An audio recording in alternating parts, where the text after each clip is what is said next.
Hi students, Calicut university 5th semester finance ബാച്ചിൻ്റെ fundamentals of ഇൻവെസ്റ്റ്മെൻറ്റിൻ്റെ revision video ആണിത്.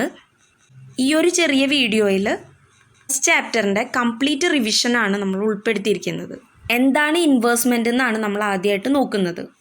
Investment എന്താണെന്ന് പറയുന്നതിന് മുൻപ് സേവിങ് എന്താണെന്ന് നമുക്കറിയണം.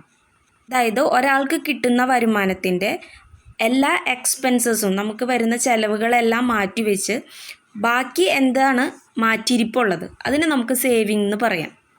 Excess of income after meeting all expenses is called saving. But investment means deployment of funds over different investment alternatives like shares, mutual funds, fixed deposits etc. are called investment. അപ്പോൾ സേവിങ്സിൽ നിന്നും ഇൻവെസ്റ്റ്മെൻറ്റിനുള്ള ഒരു വ്യത്യാസം എന്ന് പറഞ്ഞു കഴിഞ്ഞാൽ savings normally നമ്മളൊരു short പീരീഡിലേക്കായിരിക്കും fund മാറ്റിവെക്കുന്നത്. എന്നാൽ ഇതുപോലെ ഫണ്ട് നമ്മൾ എന്താണ് ഒരു ലോങ് ടൈം പർപ്പസസിന് വേണ്ടി മാറ്റിവെക്കുന്നു.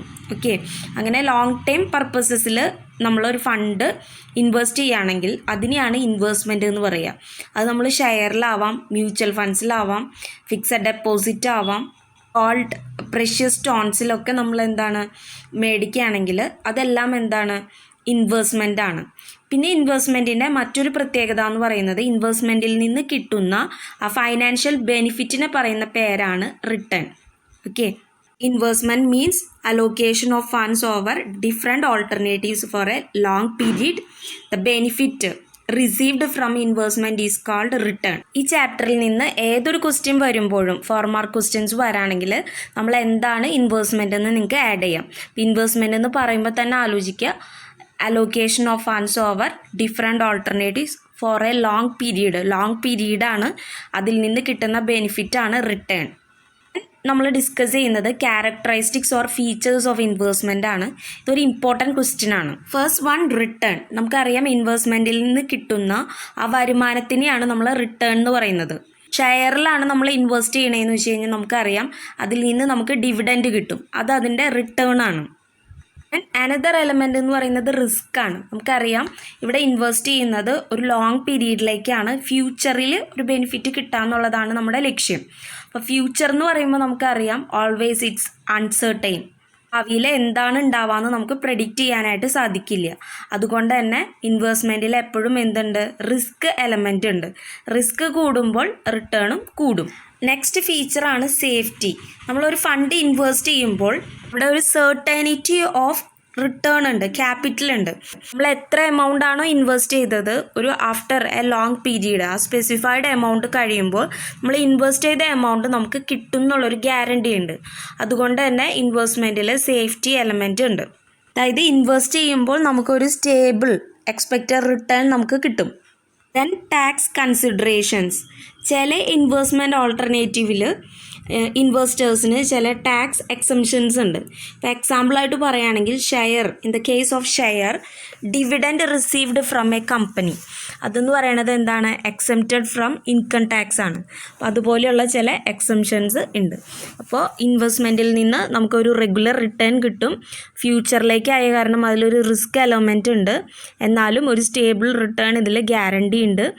മിക്കവാറും എല്ലാ ഇൻവെസ്റ്റ്മെൻറ്റ് ഓൾട്ടർനേറ്റീവ്സും ട്രാൻസ്ഫറബിലിറ്റി ഉണ്ട്, മാർക്കറ്റബിലിറ്റി ഉണ്ട്, പർച്ചേസ് ചെയ്യാം, സെല്ല് ചെയ്യാം. അതുപോലെ തന്നെ easily convert into cash ആണ്.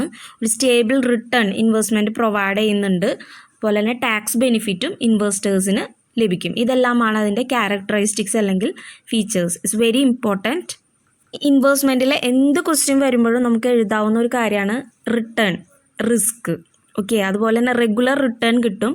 ക്യാപിറ്റൽ അപ്രീസിയേഷൻ എന്ന് പറഞ്ഞൊരു word. Capital appreciation like compound ആണ്, കോമ്പൗണ്ട് ഇൻട്രസ്റ്റ് പോലെയാണ്. അതായത് നമ്മളൊരു ഇൻവെസ്റ്റ് ചെയ്യുന്നു, അതിന്മേൽ ഇൻകം കൂടി കൂടി വരുന്നതിനെയാണ് നമ്മൾ ക്യാപിറ്റൽ അപ്രീസിയേഷൻ എന്ന് പറയുക.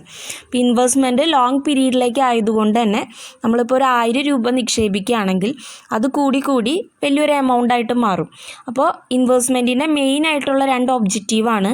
റെഗുലർ റിട്ടേൺ കിട്ടും നമുക്ക്, ലൈക്ക് ഡിവിഡൻഡോ അല്ലെങ്കിൽ ഇപ്പോൾ ഡിബഞ്ചറിലൊക്കെ ആണെങ്കിൽ ഇൻട്രസ്റ്റ് നമുക്ക് റെഗുലറായിട്ട് കിട്ടും. Plus capital appreciation. അതായത് എന്താണ്, നമുക്ക് ഇന്ന് കിട്ടുന്ന ഒരു റുപ്പിയുടെ വാല്യൂ എന്ന് പറയുന്നത് നാളെ എത്തുമ്പോൾ എന്താണ്, അത് കൂടി വരും. അപ്പം അങ്ങനെ ഇപ്പോൾ ഇൻവെസ്റ്റ് ചെയ്ത എമൗണ്ട് കൂടി കൂടി ഒരു ഹ്യൂജ് എമൗണ്ട് ആവും. ഇതിനെയാണ് ക്യാപിറ്റൽ അപ്രീസിയേഷൻ എന്ന് പറയുക. അപ്പോൾ എപ്പോഴും നിങ്ങൾ ഇതിൽ നിന്നൊരു കാര്യം വരാണെങ്കിൽ എന്താണ് ഇൻവെസ്റ്റ്മെൻറ്റ് എന്ന് ഓർക്കുക. Deployment of funds over different alternatives for a long period. From that we get a regular return plus capital appreciation. Okay, regular return plus capital appreciation. Next നമ്മൾ ഡിസ്കസ് ചെയ്യുന്നത് ടൈപ്സ് ഓഫ് ഇൻവെസ്റ്റ്മെൻ്റ് ആണ്. Which are the different investment alternatives. അങ്ങനെ ഒരു question വരുമ്പോഴും ഇതിൻ്റെ answer ഇതന്നെ എഴുതിയാൽ മതി. ഇതിൽ ഫസ്റ്റ് വൺ ആണ് റിയൽ ഇൻവെസ്റ്റ്മെൻറ്റ്. റിയൽ ഇൻവെസ്റ്റ്മെൻറ്റ് എന്ന് പറഞ്ഞു കഴിഞ്ഞാൽ നമുക്ക് ശരിക്കും കാണാൻ പറ്റുന്ന ടാഞ്ചിബിൾ ആയിട്ടുള്ള ടൈപ്സ് ഓഫ് അസറ്റ്സിലായിരിക്കും നമ്മളിവിടെ ഇൻവെസ്റ്റ് ചെയ്യുക. നമുക്കറിയാം റിയൽ എസ്റ്റേറ്റ്, കമ്മോഡിറ്റീസ്, ബില്യൺ, അതുപോലെ തന്നെ എന്തെങ്കിലും പ്രഷ്യസ് ആർട്സ്, ഗോൾഡ്, ഇതെല്ലാം ഏതിനകത്ത് വരും, ഈ റിയൽ ഇൻവെസ്റ്റ്മെൻറ്റിനകത്ത് വരും. It's A tangible in nature. We can identify the subject matter. Okay, നമുക്കിപ്പോൾ റിയൽ എസ്റ്റേറ്റ് ആയാലും കമ്മോഡിറ്റീസൊക്കെ ആണെങ്കിൽ നമുക്ക് കാണാനായിട്ട് സാധിക്കും. നെക്സ്റ്റ് വരുന്നതാണ് ഏറ്റവും ഇമ്പോർട്ടൻ്റ് ആയിട്ടുള്ളത് ഫൈനാൻഷ്യൽ ഇൻവെസ്റ്റ്മെൻറ്റ്. ഈ ഒരു സബ്ജക്റ്റിനകത്ത് ഇൻവെസ്റ്റ്മെൻ്റ് എന്ന് പറയുമ്പോൾ ഫൈനാൻഷ്യൽ ഇൻവെസ്റ്റ്മെൻ്റ് ആണ് അതിനകത്ത് ഉദ്ദേശിക്കുന്നത്. അതായത് financial investment means the investment in various financial assets. Financial അസറ്റ്സിൽ നമ്മളൊരു ലോങ് പീരീഡിലേക്ക് ഇൻവെസ്റ്റ് ചെയ്യണതിനെയാണ് ഫൈനാൻഷ്യൽ ഇൻവെസ്റ്റ്മെൻറ്റ് എന്ന് പറയുക. അപ്പോൾ നമ്മൾ ഷെയർസോ, ബോൺസ്, ഡിബഞ്ചേഴ്സ്, മ്യൂച്വൽ ഫണ്ട്സ് അങ്ങനെയുള്ള സെക്യൂരിറ്റീസിൽ ഒരു ലോങ് പീരീഡിലേക്ക് ഇൻവെസ്റ്റ് ചെയ്യുന്നതിനെയാണ് ഫൈനാൻഷ്യൽ ഇൻവെസ്റ്റ്മെൻറ്റ് എന്ന് പറയുക. അപ്പോൾ അതിൽ നിന്ന് നമുക്കൊരു റെഗുലർ റിട്ടേൺ കിട്ടും. അതുപോലെ തന്നെ ആ ലോങ് പീരീഡ് കഴിയുമ്പോൾ ഒരു ക്യാപിറ്റൽ അപ്രീസിയേഷനും ഉണ്ടായിരിക്കും. അപ്പോൾ റെഗുലർ റിട്ടേൺ അതുപോലെ തന്നെ ക്യാപിറ്റൽ അപ്രീസിയേഷൻ, ഈ രണ്ട് വേർഡ്സ് ഓർത്തിരിക്കുക. ഇവിടെ non securitised financial securities means ആ ഇൻസ്ട്രുമെൻറ്റ്സ് നമുക്ക് നോട്ട് ട്രേഡബിൾ ആണ്, നമുക്ക് ട്രേഡ് ചെയ്യാൻ പറ്റില്ല, പർച്ചേസ് ചെയ്യാനോ സെല് ചെയ്യാനോ പറ്റില്ല, മാർക്കറ്റബിലിറ്റി ഇല്ല, ട്രാൻസ്ഫർ ചെയ്യാനായിട്ട് പറ്റില്ല. അതുപോലെയുള്ള സെക്യൂരിറ്റീസാണ് നോൺ സെക്യൂരിറ്റൈസ്ഡ് ഫൈനാൻഷ്യൽ സെക്യൂരിറ്റീസ് എന്ന് പറയുന്നത്. അതായത് bank deposits, post office deposits, ഇതിനെയൊക്കെയാണ് നമ്മൾ നോൺ സെക്യൂരിറ്റൈസ്ഡ് ഫൈനാൻഷ്യൽ ഇൻവെസ്റ്റ്മെൻറ്റ് അല്ലെങ്കിൽ നോൺ മാർക്കറ്റബിൾ സെക്യൂരിറ്റീസ് എന്ന് പറയുന്നത്. ഇപ്പോൾ ഫൈനാൻഷ്യൽ ഇൻവെസ്റ്റ്മെൻറ്റ്, അതുപോലെ തന്നെ real investment, non securitised financial investment, ഇതാണ് മെയിൻലി ഇൻവെസ്റ്റ്മെൻറ്റിൻ്റെ ക്ലാസിഫിക്കേഷൻ. ഇതിൽ ഇമ്പോർട്ടൻ്റ് ആയിട്ടുള്ള ഒന്ന് രണ്ടെണ്ണം പറയാം. അത് ഫൈനാൻഷ്യൽ ഇൻവെസ്റ്റ്മെൻറ്റിൽ പെടുന്നതാണ്. അപ്പോൾ ഫൈനാൻഷ്യൽ ഇൻവെസ്റ്റ്മെൻറ്റ് എന്താണെന്ന് ഓർക്കുക. ഫൈനാൻഷ്യൽ ഇൻവെസ്റ്റ്മെൻറ്റ് എന്ന് പറയുമ്പോൾ നമ്മൾ ഫൈനാൻഷ്യൽ അസറ്റിൽ ലോങ് ടൈം ഇൻവെസ്റ്റ്മെൻറ്റ് നടത്തുന്നതിനെയാണ് ഫൈനാൻഷ്യൽ ഇൻവെസ്റ്റ്മെൻറ്റ് എന്ന് പറയുക. Here putting a fixed amount of money for a long period for getting a regular return plus capital appreciation. അപ്പോൾ ഫൈനാൻഷ്യൽ ഇൻവെസ്റ്റ്മെൻറ്റിൽ വരുന്നത് mainly shares, bonds, mutual funds അങ്ങനെയുള്ള സെക്യൂരിറ്റീസിൽ financial അസറ്റ്സിലുള്ള investment ആണ്. ഇത് ട്രേഡബിൾ ആണ്, ഫ്രീലി ട്രേഡബിൾ ആണ്, നമുക്ക് പർച്ചേസ് ചെയ്യാം, എപ്പോൾ വേണമെങ്കിലും സെല് ചെയ്യാം. നെഗോഷ്യബിൾ ആണ്, നമുക്ക് ട്രാൻസ്ഫറബിളും ആണ്. ഇതിൽ ഫസ്റ്റ് വൺ എന്ന് പറയുന്നത് ബോണ്ടാണ്. ബോണ്ട് എന്ന് പറയുന്നത് ഒരു ഫൈനാൻഷ്യൽ ഇൻസ്ട്രുമെൻ്റ് ആണ്, ഫൈനാൻഷ്യൽ അസറ്റാണ്. It gives a fixed rate of interest. നമുക്ക് സാധാരണ ബോണ്ട് പർച്ചേസ് ചെയ്യുമ്പോൾ ഒരു fixed rate of interest particular പീരീഡുകളിലായിട്ട് നമുക്ക് കിട്ടും. മന്ത്ലിയോ ക്വാർട്ടർലി ഒക്കെ ആയിട്ട് നമുക്ക് കിട്ടും. പ്ലസ് എന്താണ്, അത് ഒരു മെച്യൂരിറ്റി പീരീഡ് ആകുമ്പോൾ ഒരു 10 വർഷത്തേക്ക് അങ്ങനെയൊക്കെയാണ് നമ്മൾ ബോണ്ട് പർച്ചേസ് ചെയ്യുക. അപ്പോൾ ആ മെച്യൂരിറ്റി പീരീഡ് ആകുമ്പോൾ നമുക്ക് എന്തും കിട്ടും, റിട്ടേൺ ആയിട്ട് face value of the bond. അതായത് 100 രൂപയ്ക്ക് മേടിച്ച ഒരു ബോണ്ടാണെങ്കിൽ നമ്മളത് മെച്യൂർ ആകുമ്പോൾ ആ 100 റുപ്പീസിന് തുല്യമായിട്ടുള്ള ബോണ്ടിൻ്റെ വാല്യൂയും കിട്ടും, പ്ലസ് റെഗുലർ ഇൻട്രസ്റ്റും കിട്ടും. അപ്പോൾ അത്തരത്തിലുള്ളൊരു സെക്യൂരിറ്റിയാണ് bond. Bond is a financial instrument that is purchased as a loan. It meant for a long period. Here we get a interest that is called coupon rate. ബോണ്ടിൽ നിന്ന് കിട്ടുന്ന ആ regular ഇൻട്രസ്റ്റിനെ പറയണതാണ് coupon rate.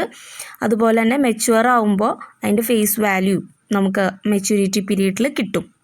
Equity or share നമുക്കറിയാം, ഒരു കമ്പനിയുടെ share capital issue ചെയ്യുമ്പോൾ പബ്ലിക്കിന് offer ചെയ്യുന്നു. അപ്പോൾ ആ പാർട്ട് ഓഫ് ഷെയർ ക്യാപിറ്റലിനെയാണ് നമ്മൾ എന്ന് പറയുക, ഷെയർ എന്ന് പറയുക. ഷെയർ പർച്ചേസ് ചെയ്യുമ്പോൾ ആ കമ്പനിയുടെ ഓണറായിട്ട് മാറാണ് ആ വ്യക്തി. 2 തരത്തിലുള്ള ഷെയർ ക്യാപിറ്റലുണ്ട്, ഇക്വിറ്റി ഷെയർ ക്യാപിറ്റലും പ്രിഫറൻസ് ഷെയർ ക്യാപിറ്റലും. മ്യൂച്വൽ ഫണ്ട് ഇമ്പോർട്ടൻ്റ് ആണ്. മ്യൂച്വൽ ഫണ്ടിൽ ഒരു professional fund manager collect funds from public. അതായത് പബ്ലിക്കിന് മൊത്തത്തിൽ ഒരു റിസ്ക് ഏറ്റെടുക്കാനായിട്ട്, ഇൻവെസ്റ്റ് ചെയ്യുമ്പോൾ റിസ്ക് ഏറ്റെടുക്കാനായിട്ട് മടിയുണ്ടാവും. അപ്പോൾ ഇവിടെ പബ്ലിക്കിൽ നിന്ന് പ്രൊഫഷണൽ ഫണ്ട് മാനേജറായിട്ടുള്ള ഒരാളെ എന്ത് ചെയ്യും, ഫണ്ട് പൂൾ ചെയ്യും, കളക്ട് ചെയ്യും. എന്നിട്ട് ഡിഫറെൻറ്റ് ഇൻവെസ്റ്റ്മെൻറ്റ് ഓൾട്ടർനേറ്റീവ്സിൽ ഇൻവെസ്റ്റ് ചെയ്യും.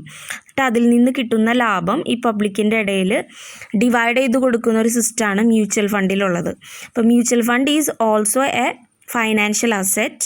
We can purchase mutual funds in small denomination and it's given to a professional portfolio manager. A professional portfolio manager will invest it in different investment alternatives and the profit from this investment will share among the public. So we can share the risk with the professional portfolio manager in the case of mutual funds. Then നമ്മൾ discuss ചെയ്യുന്നത് objectives of investment ആണ്. ഇപ്പം ഇത്രയും പറഞ്ഞതിൽ നിന്ന് നമുക്കറിയാം ഒബ്ജക്റ്റീവ്സും അഡ്വാൻറ്റേജസും benefits of investment ഒക്കെ ചോദിക്കുമ്പോൾ നമുക്ക് എഴുതാവുന്ന ആൻസേഴ്സാണിത്. ഇപ്പം ഇങ്ങനെ ഒരു ക്വസ്റ്റ്യൻ വരാണെങ്കിൽ ആദ്യം എന്താണ് ഇൻവെസ്റ്റ്മെൻറ്റ് എന്ന് എഴുതാം. Investment means the deployment of funds over different investment alternatives four getting a regular return plus capital appreciation. അപ്പോൾ അതിൽ നിന്ന് ഒബ്ജക്റ്റീവ് നമുക്കറിയാം. ഒന്ന്, നമുക്ക് റെഗുലർ റിട്ടേൺ കിട്ടും. ഷെയർ ആണെങ്കിൽ ഡിവിഡൻഡ്, ഡിബഞ്ചർ ആണെങ്കിൽ ഡിബഞ്ചർ ഇൻട്രസ്റ്റ്, ബോണ്ട് ആണെങ്കിലും അതിൽ നിന്ന് നമുക്കൊരു റെഗുലർ ഇൻട്രസ്റ്റ് കൂപ്പൺ റേറ്റ് നമുക്ക് കിട്ടും. പിന്നെ വരുന്ന ടാക്സ് ബെനിഫിറ്റ് ഞാൻ പറഞ്ഞു, ഡിവിഡൻഡൊക്കെ ആണെങ്കിൽ ഇൻകം ടാക്സിൻ്റെ കേസിൽ എക്സംപ്റ്റഡ് ആണ്. ദെൻ റിസ്ക് ഷെയറിങ് മ്യൂച്വൽ ഫണ്ട്സിൻ്റെയൊക്കെ കേസിലാണെങ്കിൽ ആ പ്രൊഫഷണൽ പോർട്ട്ഫോളിയോ മാനേജർ ആ ഒരു പേഴ്സണായിട്ട് നമ്മൾ അവിടെ റിസ്ക് ഷെയർ ചെയ്യാണ്. നമുക്കറിയാം ഫ്യൂച്ചറിൽ ഒരു അൺസർട്ടൈനിറ്റി ഉണ്ട്. ഇൻവെസ്റ്റ് ചെയ്യുമ്പോൾ നമ്മൾ ആ കമ്പനിയിലേക്ക് ആ റിസ്ക് ട്രാൻസ്ഫർ ചെയ്യാണ്. സോ ഒരു റിസ്ക് ഷെയറിങ് ഉണ്ട്. അതുപോലെ തന്നെ റിട്ടയർമെൻറ്റ് ബെനിഫിറ്റ്, ഒരു ലോങ് പീരീഡിലേക്കാണ് നമ്മൾ ഇൻവെസ്റ്റ് ചെയ്യുന്നത്. After that particular period the persons will get a fixed amount plus interest. അതുകൊണ്ട് തന്നെ റിട്ടയർ ആകുമ്പോഴും ഒരു ഫണ്ടും അവരുടെ ഏണിംഗ് കപ്പാസിറ്റി കുറയുന്ന ഒരു സിറ്റുവേഷനിൽ നമുക്കൊരു ഇൻകം കിട്ടുന്ന ഒരു ഓൾട്ടർനേറ്റീവാണ് investment. Then capital appreciation means increase in the income. നമ്മൾ ഇൻവെസ്റ്റ് ചെയ്ത ഇൻകത്തിന്മേൽ തന്നെ എമൗണ്ട് ക്യുമുലേറ്റ് ചെയ്ത് വരാം. അതിനെയാണ് ക്യാപിറ്റൽ അപ്രീസിയേഷൻ എന്ന് പറയുക. ഇവിടെ increase in the value of income സംഭവിക്കുന്നുണ്ട്. അതുകൊണ്ട് അവിടെ ക്യാപിറ്റൽ അപ്രീസിയേഷൻ ഉണ്ട്. ദെൻ ഇമ്പോർട്ടൻ്റ് ആയിട്ടുള്ള ഒരു ടേമാണ് diversification means sharing of risk through investing in different alternatives. ഇത് ഒരൊറ്റ സെക്യൂരിറ്റിയിൽ, ഇപ്പോൾ ഷെയറിൽ മാത്രമോ അല്ലെങ്കിൽ ബോണ്ടിൽ മാത്രമോ ഒന്നും ഇൻവെസ്റ്റ് ചെയ്യാതെ നമുക്ക് എന്ത് ചെയ്യാം, നമുക്ക് കിട്ടുന്ന എമൗണ്ട് ഡിഫറെൻറ്റ് ഓൾട്ടർനേറ്റീവ്സിൽ നമുക്ക് ഡിവൈഡ് ചെയ്തുകൊണ്ട് നമുക്ക് ഇൻവെസ്റ്റ് ചെയ്യാം. അപ്പോൾ അവിടെ റിസ്ക് പല ഓൾട്ടർനേറ്റീവിലായിട്ട് നമ്മൾ ഷെയർ ചെയ്യാണ്. അതിനെയാണ് ഡൈവേഴ്സിഫിക്കേഷൻ എന്ന് പറയുക. അപ്പോൾ diversification means sharing of risk. ഇത് പോർട്ട്ഫോളിയോ കൺസ്ട്രക്ഷനിൽ കൂടിയാണ് നമുക്ക് പറ്റുക. അതായത് ഡിഫറെൻറ്റ് സെക്യൂരിറ്റീസിൽ നമ്മൾ നമ്മുടെ എമൗണ്ട് ഡിവൈഡ് ചെയ്ത് ഇൻവെസ്റ്റ് ചെയ്യുക. അതായത് എന്താണ്, കുറച്ച് ഫണ്ട് ഗോൾഡിൽ, കുറച്ച് ഫണ്ട് ഷെയറിൽ, കുറച്ച് ഫണ്ട് മ്യൂച്വൽ ഫണ്ടിൽ, അങ്ങനെ നമ്മൾ ഒരു ഡിഫറെൻറ്റ് കോമ്പിനേഷൻ ഓഫ് സെക്യൂരിറ്റീസിൽ ഇൻവെസ്റ്റ് ചെയ്യുകയാണെങ്കിൽ നമുക്ക് ഫുൾ റിസ്ക് നമ്മൾ ഒരു സെക്യൂരിറ്റിയിൽ നിന്ന് വരില്ല. നമുക്ക് എന്ത് ചെയ്യാൻ പറ്റും, അത് ഈ ഡിഫറെൻറ്റ് സെക്യൂരിറ്റീസിലായിട്ട് ഷെയർ ചെയ്യാൻ പറ്റും. ആ ഒരു പ്രോസസ്സിനെയാണ് ഡൈവേഴ്സിഫിക്കേഷൻ എന്ന് പറയുക. ഇതൊക്കെയാണ് ഇതിൻ്റെ objectives, importance, advantages of investment എന്ന് പറയുന്നത്. ഇനി നമ്മുടെ ടെക്സ്റ്റിനകത്തുള്ളതാണ് എന്താണ് സ്പെക്കുലേഷൻ ഇൻവെസ്റ്റ്മെൻറ്റ് തമ്മിലുള്ള ഡിഫറൻസ്. അത് നിങ്ങൾ ആ ടേബിൾ നോക്കി പഠിക്കുക. ടേബിൾ ഫോർമാറ്റിൽ തന്നെ അത് പ്രസൻറ്റ് ചെയ്യാനായിട്ട് ട്രൈ ചെയ്യുക. അപ്പോൾ ഇങ്ങനെ ഒരു ക്വസ്റ്റ്യൻ വരുമ്പോൾ ആദ്യം എന്താണ് ഇൻവെസ്റ്റ്മെൻറ്റ്, എന്താണ് സ്പെക്കുലേഷൻ എന്ന് എഴുതിയതിന് ശേഷം അങ്ങനെ ക്ലാസിഫൈ ചെയ്ത ഒരു ടേബിളാർ ഫോമിൽ എഴുതാം. ഓക്കെ, സ്പെക്കുലേഷൻ എന്താണെന്ന് നോക്കാം. സ്പെക്കുലേഷൻ എന്താണെന്ന് 2 മാർക്കിൻ്റെ ക്വസ്റ്റ്യൻ പ്രീവിയസ് ക്വസ്റ്റ്യൻ പേപ്പേഴ്സിൽ വന്നിട്ടുള്ളതാണ്. Speculation is the purchase of an asset with that hope that it will become more valuable in the near future. അതായത് നമ്മൾ ഏതെങ്കിലും ഒരു സെക്യൂരിറ്റി പർച്ചേസ് ചെയ്തുകൊണ്ട് ഇമ്മീഡിയറ്റ് ഫ്യൂച്ചറിൽ അതിൽ നിന്നൊരു ബെനിഫിറ്റ് ഉണ്ടാവും എന്നുള്ള രീതിയിൽ പർച്ചേസ് ചെയ്യണതിനെയാണ് സ്പെക്കുലേഷൻ എന്ന് പറയുക. ഇൻവെസ്റ്റ്മെൻ്റ് എന്ന് പറയുമ്പോൾ നമ്മളൊരു ലോങ് പീരീഡിലേക്കാണ്. ബട്ട് സ്പെക്കുലേഷൻ എന്ന് പറയുമ്പോൾ എന്താണ്, ഷോർട്ട് പീരീഡിലേക്ക് ഇമ്മീഡിയറ്റ് ബെനിഫിറ്റിന് വേണ്ടി ചെയ്യുന്നതിനെയാണ് സ്പെക്കുലേഷൻ എന്ന് പറയുക. ചില കേസിൽ ഡേ ട്രേഡിംഗ് എന്ന് പറയും. അതായത് നമ്മൾ രാവിലെ ഒരു സെക്യൂരിറ്റി പർച്ചേസ് ചെയ്ത് വൈകിട്ടാകുമ്പോഴത്തേക്കും അതിൻ്റെ വാല്യൂവിലെ ചേഞ്ച് മനസ്സിലാക്കി നമ്മൾ വിൽക്കാം. അപ്പോൾ അവിടെ സ്പെക്കുലേഷനാണ്. എന്നാൽ ഇൻവെസ്റ്റ്മെൻ്റ് എന്ന് പറയുമ്പോൾ നമുക്കറിയാം ഒരു ലോങ് പീരീഡിലേക്കാണ് നമ്മളവിടെ ഇൻവെസ്റ്റ് ചെയ്യുന്നത്. ദെൻ ഇൻവെസ്റ്റ്മെൻറ്റ് ഓൾട്ടർനേറ്റീവ്സ് ആണ് ഇവിടെ പറയുന്നത്. നമ്മൾ ഓൾറെഡി ഡിസ്കസ് ചെയ്തതാണ്. ഒന്ന് ഷെയർ ക്യാപിറ്റൽ, രണ്ട് തരത്തിലുള്ളതാണ്. പ്രിഫറൻസ് ഷെയർ ക്യാപിറ്റലും ഇക്വിറ്റി ഷെയർ ക്യാപിറ്റലും. പ്രിഫറൻസ് ഷെയർ ക്യാപിറ്റൽ പർച്ചേസ് ചെയ്യുമ്പോൾ ആ ഷെയർ ഹോൾഡർക്ക് ഡിവിഡൻഡ് ഡിസ്ട്രിബ്യൂഷൻ്റെ ടൈമിൽ ഒരു പ്രിഫറൻഷ്യൽ റൈറ്റ് ഉണ്ടായിരിക്കും. ഇക്വിറ്റി ഷെയർ ക്യാപിറ്റൽ പർച്ചേസ് ചെയ്യുന്ന ആളാണ് ആ കമ്പനിയുടെ ഓണറായിട്ട് കണക്കാക്കുന്നത്. അവർക്ക് ആ കമ്പനിയിന്മേൽ ഒരു കൺട്രോൾ ഉണ്ടായിരിക്കും. പിന്നെ ഡിബഞ്ചറും ബോണ്ട്സും രണ്ടും സെക്യൂരിറ്റീസാണ്, ഫൈനാൻഷ്യൽ അസറ്റ്സ് ആണ്. ബോണ്ട് എന്ന് പറയുമ്പോൾ അത് ഗവൺമെൻറ് ഇഷ്യൂ ചെയ്യുന്നതാണ് ബോണ്ട്. അത് കോർപ്പറേറ്റ്സ് ആണെങ്കിൽ അതിനെ ഡിബഞ്ചർ എന്നാണ് പറയുക. ഈ രണ്ട് കേസിൽ നമുക്കൊരു ഫിക്സ്ഡ് ഇൻട്രസ്റ്റ് ഉണ്ടായിരിക്കും. ദെൻ പബ്ലിക് ഡെറ്റ്, ഇത് പബ്ലിക്കിൽ നിന്ന് ഫണ്ട് റേസ് ചെയ്യാൻ വേണ്ടിയിട്ട് നമ്മൾ ചില സെക്യൂരിറ്റീസ് പബ്ലിക്കിന് ഇഷ്യൂ ചെയ്യും. ഇതൊരു ലോൺ ഫോമാണ്. ഇതിനെയാണ് നമ്മൾ പബ്ലിക് ഡെറ്റ് എന്ന് പറയുക. സാധാരണ ഗവൺമെൻറ്റിൻ്റെ സെക്യൂരിറ്റീസാണ് ഇങ്ങനെ നമ്മൾ പബ്ലിക് ഡെറ്റിലൂടെ ഇഷ്യൂ ചെയ്യുന്നത്. പബ്ലിക് ഡെറ്റ് സോൾവ് ചെയ്യാനായിട്ട്, അല്ലെങ്കിൽ പബ്ലിക് ബോറോയിങ് എന്നും കൂടെ ഇതിന് പറയാം. ഇത് നമ്മുടെ ഫിസിക്കൽ ഡെഫിസിറ്റ്, നമ്മുടെ ബഡ്ജറ്റിൽ എക്സ്പെൻസസ് കൂടുതലും റവന്യൂ കുറയുന്ന ഒരു സിറ്റുവേഷനിൽ ഈ ഒരു ഫിസിക്കൽ ഡെഫിസിറ്റ് പ്രോബ്ലം സോൾവ് ചെയ്യാനാണ് പബ്ലിക് ഡെറ്റ് ഇഷ്യൂസ് നമ്മൾ നടത്തുക. ഇനി നമുക്കറിയാം ബാങ്ക് ഡെപ്പോസിറ്റ്സ് നമ്മൾ usually as a part of savings ഒരു സെർട്ടൈൻ എമൗണ്ട് ബാങ്കിൽ ഡിഫറെൻറ്റ് ടൈപ്സ് ഓഫ് അക്കൗണ്ട്സിൽ, സേവിങ്സ് അക്കൗണ്ടോ, fixed deposits, recurring deposits, current deposits, ഇങ്ങനെയുള്ള ഓൾട്ടർനേറ്റീവ്സിൽ ഇൻവെസ്റ്റ് ചെയ്യും. അതൊരു ലോങ് പീരീഡിലേക്കാണെങ്കിൽ അതും ഒരു ഇൻവെസ്റ്റ്മെൻറ്റ് ഓൾട്ടർനേറ്റീവാണ്. പോസ്റ്റ് ഓഫീസ് സേവിങ്സ് ഒരു സെർട്ടൈൻ എമൗണ്ട് ഒരു ലോങ് പീരീഡിലേക്ക് നമ്മൾ ഇൻവെസ്റ്റ് ചെയ്യും. പിന്നെ പബ്ലിക് പ്രൊവിഡൻറ്റ് ഫണ്ട്, അതായത് സാലറിയുടെ ഒരു സെർട്ടൈൻ പെർസെൻറ്റേജ് എംപ്ലോയറും എംപ്ലോയിയും ഒരു ഫണ്ടിലേക്ക് ഇൻവെസ്റ്റ് ചെയ്യും. അതിനെയാണ് പബ്ലിക് പ്രൊവിഡൻറ്റ് ഫണ്ട് എന്ന് പറയുക. നമ്മൾ റിട്ടയർ ആകുമ്പോൾ ഈ ഫണ്ട് നമുക്ക് പിൻവലിക്കാം. ദെൻ മണി മാർക്കറ്റ് ഇൻസ്ട്രുമെൻറ്റ്സ്, അത് നമ്മൾ പിന്നീട് പറയും. മണി മാർക്കറ്റ് ഇൻസ്ട്രുമെൻറ്റ്സ് എന്ന് വെച്ചാൽ ഷോർട്ട് പീരീഡിലേക്കുള്ള ചില സെക്യൂരിറ്റീസാണ്. അതിൽ കോൾ മണി, ട്രഷറി ബില്ല്, അങ്ങനെയുള്ള ഒരു 1 ഇയറിനേക്കാളും താഴെ മെച്യൂരിറ്റി പീരീഡുള്ള എല്ലാ സെക്യൂരിറ്റീസിനെയാണ് മണി മാർക്കറ്റ് സെക്യൂരിറ്റീസ് എന്ന് പറയുക. ഇതിലും നമുക്ക് ഇൻവെസ്റ്റ് ചെയ്യാവുന്നതാണ്. പിന്നെ വരുന്നതാണ് ലൈഫ് ഇൻഷുറൻസ്. അതായത് ഒരു ഇൻഷുറൻസ് ആണ്. ഇവിടെ ഒരു 2 പാർട്ടീസ് തമ്മിൽ കോൺട്രാക്റ്റ് ആണ്. നമ്മൾ ഇൻഷുറൻസ് എടുക്കുമ്പോൾ പോളിസി ഹോൾഡറും ഇൻഷുറൻസ് കമ്പനിയും തമ്മിലൊരു കോൺട്രാക്റ്റ് വരും. സെർട്ടൈൻ പീരീഡ് കഴിയുമ്പോൾ ആ എമൗണ്ട് നമുക്ക് എന്ത് ചെയ്യാൻ പറ്റും, വിഡ്രോ ചെയ്യാനായിട്ട് സാധിക്കും. അതിന് മുൻപ് ആ വ്യക്തി പോളിസി ഹോൾഡർ മരിക്കുകയാണെങ്കിൽ ബെനിഫിഷ്യറീസിന് ആ എമൗണ്ട് കോമ്പൻസേഷനായിട്ട് കൊടുക്കും. ഇതാണ് ലൈഫ് ഇൻഷുറൻസ്. ഇതാണ് ഡിഫറെൻറ്റ് ഇൻവെസ്റ്റ്മെൻറ്റ് ഓൾട്ടർനേറ്റീവ്സ്. ദെൻ ഈ 4 കാര്യങ്ങൾ നിങ്ങൾ ഓർത്തിരിക്കുക. NSE, BSE, Nifty and Sensex. ഇത് സ്റ്റോക്ക് എക്സ്ചേഞ്ച് എന്താണെന്ന് നമുക്കറിയാം. സെക്യൂരിറ്റീസ് ബൈയിങ് ആൻഡ് സെല്ലിങ് ചെയ്യുന്ന ആ ഒരു വിർച്വലായിട്ടുള്ള, നമുക്ക് കാണാൻ സാധിക്കാത്ത ആ ഒരു ഫൈനാൻഷ്യൽ മാർക്കറ്റാണ് സ്റ്റോക്ക് എക്സ്ചേഞ്ച് എന്ന് പറയുന്നത്. സാധാരണ ഫസ്റ്റ് ഇഷ്യൂ അല്ല, സെക്കൻഡറി ആയിട്ടുള്ള ഇഷ്യൂസ് കമ്പനികൾ നടത്തുകയാണെങ്കിൽ ആ ടൈപ്പ് ഓഫ് സെക്യൂരിറ്റീസാണ് നമ്മൾ സ്റ്റോക്ക് എക്സ്ചേഞ്ചിൽ ട്രേഡ് ചെയ്യുക.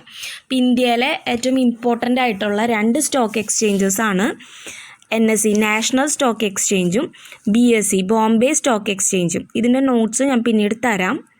ഇവർ ഇഷ്യൂ ചെയ്യുന്നതല്ല, ഇവരുടെ 2 ഇൻഡിക്കേറ്റേഴ്സാണ്, മാർക്കറ്റ് ഇൻഡിക്കേറ്റേഴ്സാണ് നിഫ്റ്റി, സെൻസെക്സ് എന്ന് പറയുന്നത്. നാഷണൽ സ്റ്റോക്ക് എക്സ്ചേഞ്ചിൻ്റെ മാർക്കറ്റ് ഇൻഡിക്കേറ്ററാണ് നിഫ്റ്റി. BSEയുടെ സ്റ്റോക്ക് ഇൻഡിക്കേറ്ററാണ് സെൻസെക്സ്. സ്റ്റോക്ക് ഇൻഡിക്കേറ്റർ മീൻസ് ആ ഷെയറിൻ്റെ വാല്യൂ ഇപ്പോൾ അപ്പാണോ ഡൗൺ ആണോ, അങ്ങനെ ആ ഫോൾ ആൻഡ് റൈസ് മൂവ്മെൻറ്റ് നമുക്ക് പറഞ്ഞു തരുന്ന ഒരു ഇൻഡിക്കേറ്റർ അല്ലെങ്കിൽ ഒരു സൂചികയാണ് സെൻസെക്സ്, നിഫ്റ്റി എന്ന് പറയുന്നത്.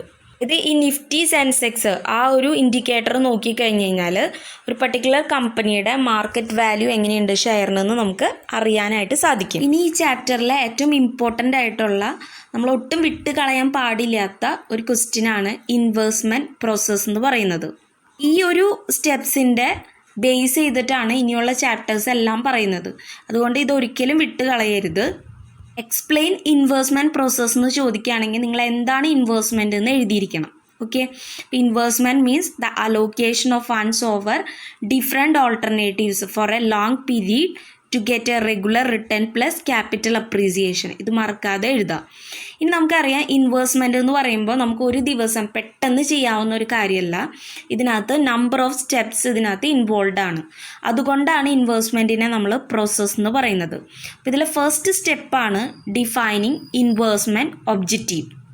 ഒബ്ജക്റ്റീവ് എന്ന് പറയുമ്പോൾ നമുക്കറിയാം പർപ്പസ് ഓഫ് ഇൻവെസ്റ്റ്മെൻ്റ് ആണ്.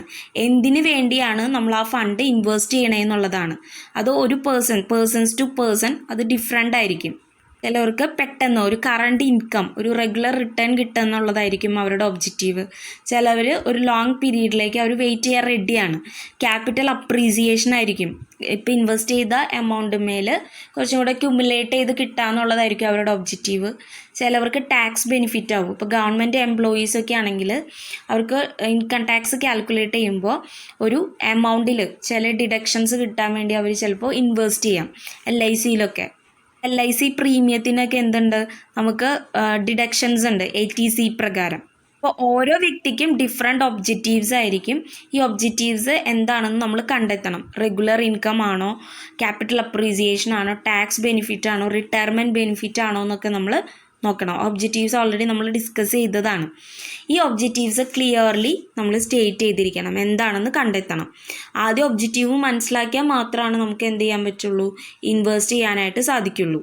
നിങ്ങൾ ഓർക്കുക, ഒരു കുട്ടീനെ വിവാഹം ആലോചിക്കുക. അപ്പോൾ അവിടെ ഒബ്ജക്റ്റീവ് എന്ന് പറയുന്നത് ആ മാരേജിൻ്റെ ടൈമിലേക്ക് ഒരു ഫണ്ട് കിട്ടുക എന്നുള്ളതാണ്. ഓക്കെ, അപ്പോൾ അങ്ങനെ നമ്മളൊരു ഒബ്ജക്റ്റീവ് സെറ്റ് ചെയ്തു. ദെൻ നെക്സ്റ്റ് സ്റ്റെപ്പാണ് അനലൈസിങ് സെക്യൂരിറ്റീസ്. അതായത് നമുക്ക് ഡിഫറെൻറ്റ് ഓൾട്ടർനേറ്റീവ്സ് ഉണ്ട് ഇൻവെസ്റ്റ്മെൻറ്റിന് വേണ്ടിയിട്ട്, അല്ലേ? ഇപ്പോൾ നമ്മളൊരു ആഫ്റ്റർ എ ലോങ് പീരീഡ് കുട്ടിയുടെ മാരേജിന് ഫണ്ട് കിട്ടണമെങ്കിൽ ഇന്ന് വേണമെങ്കിൽ ഒരു LIC പോളിസി എടുക്കാം, അല്ലെങ്കിൽ ഗോൾഡിൽ ഇൻവെസ്റ്റ് ചെയ്യാം, ഷെയറിൽ ഇൻവെസ്റ്റ് ചെയ്യാം. അങ്ങനെ ഡിഫറെൻറ്റ് ഓൾട്ടർനേറ്റീവ്സ് ഉണ്ട്, അല്ലേ? അപ്പോൾ ഈ ഓൾട്ടർനേറ്റീവ്സിനെ പറ്റിയിട്ട് ഡീറ്റെയിൽഡ് ആയിട്ട് പഠിക്കുന്നതിനെയാണ് അനലൈസിങ് സെക്യൂരിറ്റീസ് എന്ന് പറയുന്നത്. That is the detailed study or evaluation of different alternatives or financial assets or securities. സാധാരണ ഇൻവെസ്റ്റ്മെൻറ്റിൻ്റെ ഒരു റൂള് എന്ന് പറയുന്നത് നമ്മൾ അണ്ടർ പ്രൈസ്ഡ് ആയിട്ടുള്ള സെക്യൂരിറ്റീസാണ് പർച്ചേസ് ചെയ്യുക. എന്നിട്ട് എന്ത് ചെയ്യും, നമ്മൾ വെയിറ്റ് ചെയ്ത് അതിൻ്റെ വാല്യൂ കൂടുന്ന സമയത്ത് നമ്മൾ വിൽക്കും. അപ്പോൾ സെക്യൂരിറ്റീസ് അണ്ടർ പ്രൈസ്ഡ് ആണോ ഓവർ പ്രൈസ്ഡ് ആണോ എന്ന് ഐഡൻറ്റിഫൈ ചെയ്യുന്ന ഒരു പ്രോസസ്സും കൂടിയാണ് ഈ അനലൈസിങ്ങിൽ വരുന്നത്. ഇതിന് വേണ്ടി നമ്മൾ ഉപയോഗിക്കുന്ന 2 അപ്രോച്ചസ് ആണ്. ഇത് വെരി ഇമ്പോർട്ടൻ്റ് ആണ്. 2 approaches for analysing securities. One is fundamental analysis and the another one is technical analysis. അതായത് ഇപ്പോൾ ഫണ്ടമെൻ്റൽ അനാലിസിസ് എന്ന് പറയുമ്പോൾ ചില ഫണ്ടമെൻ്റൽ വാല്യൂസ് അല്ലെങ്കിൽ ആ സെക്യൂരിറ്റീസിൻ്റെ ഇൻട്രിൻസിക് വാല്യൂൻ്റെ ബേസിസിൽ നമ്മൾ എന്ത് ചെയ്യും, ആ സെക്യൂരിറ്റീനെ അനലൈസ് ചെയ്യണതിനെയാണ് ഫണ്ടമെൻ്റൽ അനാലിസിസ് എന്ന് പറയുക. കുട്ടിയുടെ മാരേജിന് ഫണ്ട് ഒരു 15 വർഷം കഴിഞ്ഞിട്ടാണ് നമുക്ക് ഫണ്ട് വേണ്ടത്. നമ്മളിപ്പോൾ ഷെയറിൽ ഇൻവെസ്റ്റ് ചെയ്യുകയാണെങ്കിൽ എന്ത് ചെയ്യും, ഇപ്പോഴത്തെ ആ കമ്പനിയുടെ മാർക്കറ്റ് വാല്യൂ, ഇപ്പോൾ എക്കണോമിക് പെർഫോമൻസ് എങ്ങനെയാണ്, അങ്ങനെയുള്ള കാര്യങ്ങളെല്ലാം നമ്മൾ ഇവാലുവേറ്റ് ചെയ്യും, അല്ലേ? അപ്പോൾ ഇതെല്ലാം ഫണ്ടമെൻ്റൽ ഫാക്ടേഴ്സാണ്. ഫണ്ടമെൻ്റൽ ഫാക്ടേഴ്സിനെയാണ് EIC എന്ന് പറയുക, എക്കണോമി, ഇൻഡസ്ട്രി ആൻഡ് കമ്പനി. നമ്മൾ ഏതൊരു സെക്യൂരിറ്റിയിലാണോ ഇൻവെസ്റ്റ് ചെയ്യുന്നത് അതിൻ്റെ ഏറ്റവും ചെറിയ സ്റ്റെപ്പാണ് കമ്പനി എന്ന് പറയുന്നത്. ആ കമ്പനീനെ പറ്റി ഇപ്പോൾ വിപ്രോൻ്റെ ഒരു സെക്യൂരിറ്റിയിലാണ് ഇൻവെസ്റ്റ് ചെയ്യണമെന്ന് വിചാരിക്കൂ. അപ്പോൾ വിപ്രോയിലെ പറ്റി നമ്മൾ പഠിക്കും. അത് അവിടെ കമ്പനി അനാലിസിസ് ആണ്. ദെൻ വിപ്രോ റെപ്രസെൻ്റ് ചെയ്യുന്നത് സോഫ്റ്റ്വെയർ ഇൻഡസ്ട്രിയാണ്. അപ്പോൾ ആ ഇൻഡസ്ട്രീനെ പറ്റിയിട്ട് മൊത്തത്തിൽ പഠിക്കും. ദെൻ എക്കണോമി, നമുക്കറിയാം ഇൻഡസ്ട്രീനെ മൊത്തത്തിൽ അഫക്റ്റ് ചെയ്യുന്ന, മൊത്തത്തിൽ ആ രാജ്യത്തിൻ്റെ inflation, GDP, government policies, political situations, അങ്ങനെയുള്ള കോമൺ ആയിട്ടുള്ള എല്ലാ ഫാക്ടേഴ്സും നോക്കിയിട്ട് ആ സെക്യൂരിറ്റിയുടെ ഇൻട്രിൻസിക് വാല്യൂ പഠിക്കുന്നതാണ് ഫണ്ടമെൻ്റൽ അനാലിസിസ്. അപ്പോൾ ഫണ്ടമെൻ്റൽ വാല്യൂ, ഇൻട്രിൻസിക് വാല്യൂ കണ്ടുപിടിക്കുന്ന EIC ഫ്രെയിംവർക്കിലൂടെ എക്കണോമി, ഇൻഡസ്ട്രി, കമ്പനീനെ അനലൈസ് ചെയ്ത് കണ്ടുപിടിക്കുന്നതിനെയാണ് ഫണ്ടമെൻ്റൽ അനാലിസിസ് എന്ന് പറയുക. ദെൻ ടെക്നിക്കൽ അനാലിസിസ് എന്ന് വെച്ച് കഴിഞ്ഞാൽ എന്താണ്, past trend will repeat in future. ആ ഒരു കോൺസെപ്റ്റാണ്. അതായത് കഴിഞ്ഞ കാല ചരിത്രം വീണ്ടും ആവർത്തിക്കും എന്നുള്ളതാണ്. അതായത് നമുക്കറിയാം ഗോൾഡിൽ നമ്മൾ കുറച്ച് ഗോൾഡ് വാങ്ങി വെക്കാമെന്ന് വിചാരിക്കുകയാണ്. ഇപ്പോൾ എന്താണ് നമ്മൾ കഴിഞ്ഞ കാലത്തെ ഗോൾഡിൻ്റെ പ്രൈസസ് നോക്കും, എന്നിട്ട് നമുക്കൊരു ട്രെൻഡ് നമുക്ക് കിട്ടും. ഈ ഒരു കാലഘട്ടത്തിൽ ഗോൾഡിൻ്റെ പ്രൈസ് കൂടും കുറയും ഒരു ട്രെൻഡ് അറിയാം. അതനുസരിച്ച് നമ്മൾ ഫ്യൂച്ചറിൽ പർച്ചേസ് ചെയ്യണോ വേണ്ടേ എന്നുള്ളൊരു ഡിസിഷൻ എടുക്കും നമ്മൾ. അതിനാണ് ടെക്നിക്കൽ അനാലിസിസ് എന്ന് പറയുക.